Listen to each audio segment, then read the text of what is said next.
Sa iba pa ring balita, siyam po ang sugatan sa pagsabog ng tangke ng LPG ng taxi sa Cebu City. Saksi si Tricia Zafra.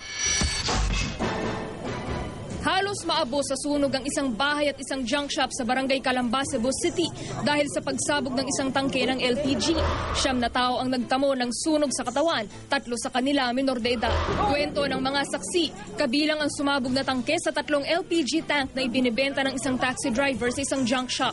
Nainagani, nagpatimbang, nalingon na siya kanang timbangunon, wami kibaw unsa.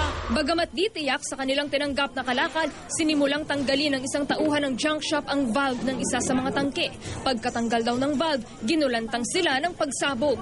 Ang driver na nagbenta ng tangke na kinilalang si Joel Ramos, di raw matagpuan ng mga pulis.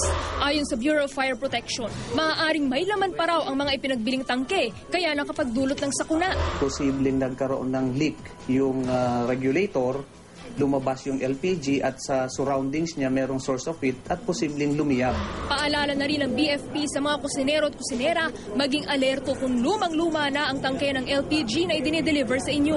Pwede po natin yan ibalik at i-coordinate natin mismo sa DTI at ma-correct po yan kasi ang pagkakalam ko may mga LPG na hindi na rin dapat pangkargahan kasi meron yan tinatawag na wear and tear.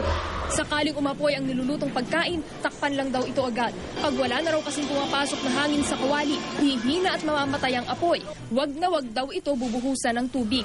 Wag nating buhusan ng tubig kasi mag-spread yung oil, mas lalong lalawak yung apoy. Kung sakaling tumagas at umapoy ang LPG sa butas ng hose, simple lang daw ang dapat gawin. Patayin agad ang regulator na dapat ding nasisigurong maayos lagi, gayon din ang karugtong na hose. Ugaliin din ang pagsasara lagi ng regulator. Kapag pinatay mo yung regulator, mamamatay na yung supply, mawawala ng supply ng LPG, yung malaking apoy, mauubos yun.